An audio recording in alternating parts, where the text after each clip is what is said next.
Hi all, I'm Dr. Neema Bhatt, Senior Consultant, Hematology, Hemato-Oncology, Bone Marrow Transplant and Pediatric Oncologist. I'd like to talk to you about a topic called aplastic anemia. This is probably something that most of you are not familiar with. So to break it down into simpler terms, aplastic anemia is nothing but the failure to work of the factory that makes blood cells called bone marrow. So we have an organ systems, we have heart, we have liver, we have intestines.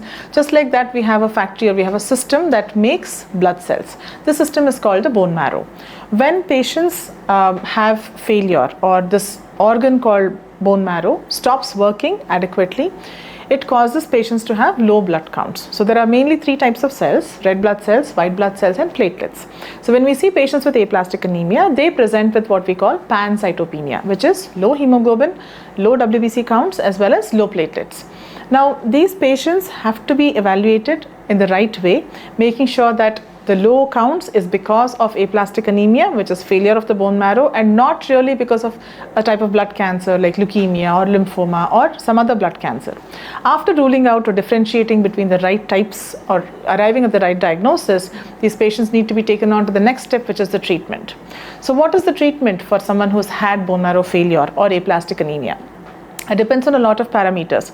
Depends on how old the patient is, how severe their counts, severely low their counts are, and how fit are they to tolerate high-end procedures versus just going on medications.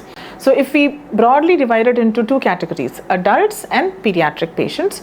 Adult patients who are above the age of 20 but below the age of 40 to 45 would qualify for what is called a bone marrow transplantation.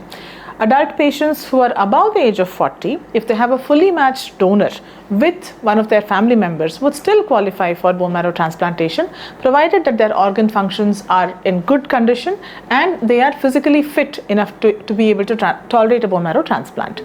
Now, if they are older patients, consider the patient is older than 50 or 55 years of age, most often, most of the organs will start sort of seeing a depletion in their functioning or fitness. And these patients can no longer tolerate bone marrow transplantation and they would have to undergo what we call immunosuppressive therapy. So in aplastic anemia patients, some part of the immune system would have taken over the bone marrow and doesn't let it function or work and makes it fail. So when we put patients on immunosuppressive therapy, we give them a particular antibody or protein called ATG in combination with cyclosporin. So it's a combination of 3 to 4 medications in addition to antibiotics, antivirals, antifungals, so that they don't end up with major infections.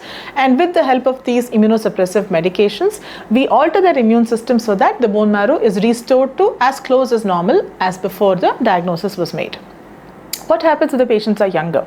So if your patients are younger than 20 years of age, which is our pediatric population, most of these patients have to go on for at least another 30-40 years to lead a full life. So we are looking for what we call a long-term cure for aplastic anemia, not just a control which would only last for say about 5 to 8 years. So the cure for aplastic anemia is again a procedure called bone marrow transplantation, which we try to look for the donor first within the family members. The first degree members of the family are subjected to what we call high resolution HLA typing. If we find a full match for HLA typing, then we select that particular donor and evaluate them for the absence of, so they should not have the same disease for which they are donating bone marrow. After doing that, the patient is admitted to a bone marrow transplantation unit. After doing all the due diligence, making sure that the patient or child does not have any major infections, the patient undergoes the procedure called bone marrow transplant. During this procedure, the patient will have low WBC counts, low platelets, because of which they have to be monitored aggressively and under very close supervision, making sure that they also get blood products as needed, they get antibiotics, they are monitored for fevers and infections, and after this rigorous journey of approximately 2.5 to 3 weeks, they are able to be discharged from the unit, usually in a healthy condition with almost normal counts. After bone marrow transplantation, a patient should stay in follow-up regularly with their transplant doctor so that the transplant outcomes can be maximized to the best for few years to come.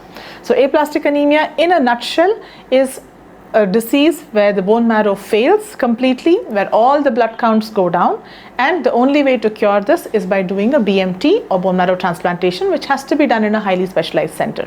If you have any doubts regarding aplastic anemia or the role of bone marrow transplant or other treatment modalities in aplastic anemia, kindly feel free to reach out to us at Apollo Hospitals, Bangalore. Thank you.